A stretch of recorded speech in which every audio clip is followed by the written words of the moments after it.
প্রস্তাব কমিশনার যেটা চ্যালেঞ্জ হিসেবে 2026 সালের বিধানসভা নির্বাচন কোনো রক্তক্ষয়ী ঘটনা ঘটেনি।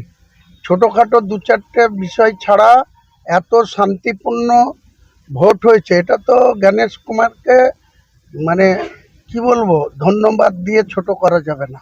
গণেশ কুমার দক্ষ একজন নির্বাচন কমিশনারের ভূমিকা পালন করছে। ক্লাস 8-এ, ক্লাস 9-এ, ক্লাস 10-এ পড়ো, সেই স্কুলের হেডমিস্ট্রেসের নাম হচ্ছে মমতা ব্যানার্জি। মাথায় রাখবে, কাজে যতই করো হামলা আবার জিতবে বাংলা, আর যতই নাড়ো কলকাঠি চতুর্থ মে নবান্ন সিঁড়ি দিয়ে উঠবে হাওয়াই চটি, হাওয়াই চটি, হাওয়াই চটি।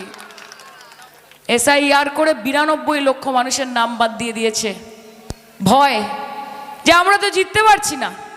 আগে MLA MP কিনে নিত, গিয়ে গিয়ে বলতো 10 লাখ টাকা দিচ্ছি, 20 লাখ টাকা দিচ্ছি, 1 কোটি টাকা দিচ্ছি, আমাদের দলে চলে আসুন। তাতে সুবিধে করতে পারেনি। নেওয়ার পরেও দেখে ঠিক 6 মাস 1 বছর পর সবাই গিয়ে দিদির অফিসের বাইরে কালীঘাটে লাইন দেয়, দিদি আমাকে নাও, আমাকে নাও, আমাকে নাও বলে। দেখলো কাজ হয় না, তারপর বললো যে কি করি, চলো মা বোনেদেরকে একটুখানি গিয়ে গিয়ে হাতে টাকা দিয়ে আসি। আমার মা বোনেদের শির দ্বারা এখনো সোজা আছে।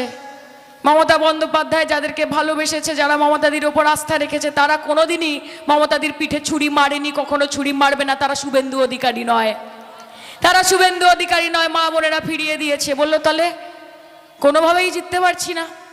ED আছে, CBI আছে, NIA আছে, ইনকাম ট্যাক্স আছে, FIR আছে, সব কিছু করেও দেখছে জিততে পারছে না। আরে তোমার আছে কোটি কোটি টাকা, কারিগরি ক্ষমতা, যে তোমার আছে কোটি কোটি টাকা, কারিগরি ক্ষমতা, আর আমার আছে হাওয়াই চটি, সাদা শাড়ি, একটাই মমতা। খেলা হবে, খেলা হবে, খেলা হবে। এখন আবার নতুন শুরু করেছে, বলছে আমাদের যদি ভোট দেন, যদি মোদিবাবুকে নিয়ে আসেন, তাহলে 3000 টাকা করে অন্নপূর্ণা ভান্ডার দেবো। হ্যাঁ মায়েরা, এইসব বলতে হলে বলবে আগে 1500 টাকা অ্যাডভান্স দাও দেখি। বলবে আগে, কেন বলবো না? এই নরেন্দ্র মোদী কি বলেছিল যে 15 লক্ষ টাকা ব্যাংক অ্যাকাউন্টে। কে পেয়েছে হাত তোলেন তো? 15 পয়সা, 15 টাকা, 150 টাকা কেউ পেয়েছেন? নরেন্দ্র মোদী পাঠিয়েছে, জুমলাবাজ ফেরেববাজ পাঠায়নি। বলেছিল আমি বছরে বেকার যুবকদের 2 কোটি চাকরি দেব। 12 বছর ধরে শাসন করছেন, 12 বছরে 24 কোটি চাকরি। হাত তোলো তো, নরেন্দ্র মোদীর দেওয়া চাকরি কজন পেয়েছে আমাদের এখান থেকে? কে পেয়েছে? তাহলে ভোটের আগে উড়ে উড়ে আসা, জুড়ে জুড়ে বসা, আর এসে এসে বলা ভালোবাসি, ভালোবাসি। আর যে ইলেকশন মিটে যাবে, যখন ঝড় আসে, যখন বন্যা আসে, যখন আগুন লাগে, যখন অশান্তি হয়, তখন মমতা ব্যানার্জি এবং দীনেন্দার মতো মানুষরা আপনাদের পাশে থাকে। আর তখন বিজেপির জন্য আপনারা গান গান, কোথা কোথা খুঁজেছি তোমায় তুমি জানো না, ঠিক কিনা মা? তাহলে যখন ডাকি তখন পাই, সেই জন্য তৃণমূল কংগ্রেসকে চাই। এইটাই তো আজকে দীনেন্দা বলছিলেন। তোমরা বলো তো মা, লক্ষ্মীর ভান্ডার সত্যি তো কে দিয়েছে? মোদিজি না দিদি? কে মা বলো? দুয়ারে সরকার কে এনেছে? মোদিজি না দিদি? স্বাস্থ্যসাথীর কার্ড 5 লক্ষ টাকা করে বিমা চিকিৎসার জন্য কে দিয়েছে? মোদিজি না দিদি? সবুজ সাথীর সাইকেল কে দিয়েছে রে? মোদিজি না দিদি? ট্যাব কে দিচ্ছে? স্টুডেন্টস ক্রেডিট কার্ড কে দিচ্ছে? যুব সাথী কে দিচ্ছে? মোদিজি না দিদি? তাহলে ভোটটা কে পাবে বল, মোদিজি না দিদি? এটা তো সহজ হিসেব মা।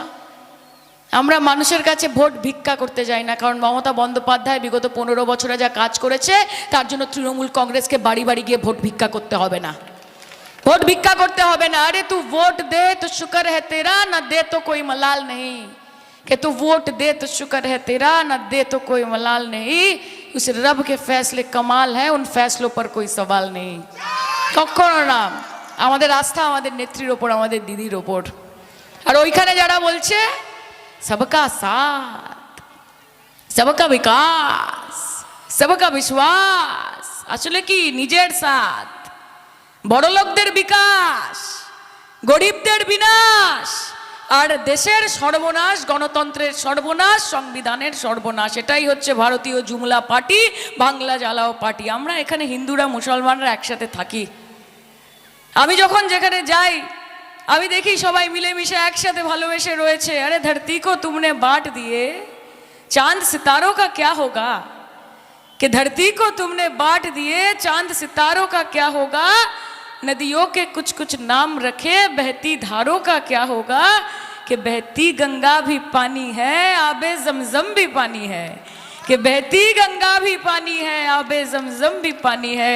पंडित पिए मुल्ला पिए, पानी का मजहब क्या होगा, जलेर धर्म की, रक्तेर धर्म की, বাংলায় দাঁড়িয়ে তুমি ধর্মের রাজনীতি করবে। আজকে শ্রীরাম আমাদের মনে থাকে, আমাদের মাথার ওপর আশীর্বাদের ছায়া হয়ে থাকে। তৃণমূল কংগ্রেসের কোনো রকমের দরকার পড়েনি শ্রীরামের নামে স্লোগান দিয়ে দিয়ে ভোট কেনার। জয় শ্রীরাম বলে বলে মানুষকে উস্কানো, দাঙ্গা লাগানোর প্রবণতা, এটাতে মর্যাদা পুরুষোত্তম রাম নিজে খুশি হন না, কারণ মর্যাদার উল্লঙ্ঘন করছে ভারতীয় জনতা পার্টি। কালকে দেখছি, আমি নির্মাল্যকে বলছিলাম যে কালকে যখন আমি যোগীজির প্রোগ্রাম দেখছি শুরু হচ্ছে, আমি ওখান থেকে এগড়া যাচ্ছিলাম, দেখছি বড় বড় বুলডোজার আসছে। ভাবুন, এখনো সরকারে আসেনি, তাতেই বুলডোজার নামিয়েছে। আর সরকারে এলে এখন রাস্তায় নামিয়েছে, এরপর আপনাদের বাড়ির ওপরে চালাবে বুলডোজার। এটাই হচ্ছে ভারতীয় জনতা পার্টি। খাল কেটে কুমির আনবেন না। এই মিথ্যাবাদী, জুমলাবাজি, অপদার্থ বিজেপিকে একটাও ভোট দেবেন না। সিপিএম এর কথা তো আমি বলতেই চাই না। ওরা কোথায় ঘুমাচ্ছে, কি করছে বুঝতেই তো পারছি না। 35-34 বছরের দোর্দণ্ড প্রতাপ রাজত্ব সিপিএম এর, আপনারা নিজেদের জীবন দিয়ে বুঝেছেন সেটা কত অনাচার, কত অত্যাচার করেছে প্রত্যেকটা মানুষের ওপর। মমতা বন্দ্যোপাধ্যায়, ওই সাদা শাড়ি হাওয়াই চটি পরা মহিলা, ওই দোর্দণ্ড প্রতাপ সিপিএম এর এমন অবস্থা করেছে, এখন তাদের লাল ঝান্ডা, ঝান্ডায় কম আর বিরিয়ানির হাড়িতে বেশি দেখা যায় লাল কাপড়। যায় কি না মা বলো? তো কোথায়? মাঠে রয়েছে কে? দিদি মাঠে লড়াই করছে, সুপ্রিম কোর্টে গিয়ে লড়াই করছে। কজন মুখ্যমন্ত্রীকে দেখেছেন এখনো টালির চালে বসে থাকে কালীঘাটে?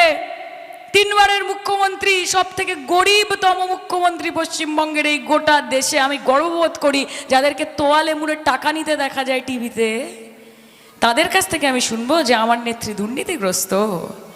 শুনবো না কি? ঠিক আছে তো, ভাল লাগছে তো ব্যাপারটা? হ্যাঁ, খেলা হবে তো? আমি আপনাদের একটাই কথা বলতে চাই, দীনেনদা আপনাদের কাছের মানুষ, মুকুলদারা, উর্মিলাদিরা সবাই সংগঠন দেখে, সবাই আগলে রাখে, আলাদা করে তো কিছু বলার নেই মা। কিন্তু এই লড়াই মুখ্যমন্ত্রীর জন্য লড়াই, বাংলাকে বাঁচানোর লড়াই, বাংলা ভাষাকে বাঁচানোর লড়াই, বাঙালি জাতিকে বাঁচানোর লড়াই। এই ভারতীয় জনতা পার্টি বাঙালিদের ঘৃণা করে, এই ভারতীয় জনতা পার্টি বাঙালিদের ঘৃণা করে। তারা আমাদের অস্তিত্ব সংকটে ফেলতে চায় বলে SIR নামক এই সাংঘাতিক জিনিসটা এনেছে, যে বাঙালি খেদাও। আরে বাঙালিকে তোমরা খেদাবে? বাঙালিকে তোমরা খেদাবে? যখন ডিভাইড অ্যান্ড রুল পলিসি করে এই দেশে ব্রিটিশরা শাসন চালানোর সময় মানুষকে ভাগ করার চেষ্টা করেছিল, বাঙালিরা ছিল প্রথম, বাংলার মানুষরা ছিল প্রথম যারা ব্রিটিশদেরকে খেদা দিয়েছিল। 2026 সালে বিজেপিকেও খেদিয়ে বার করবে এই বাংলার মানুষ।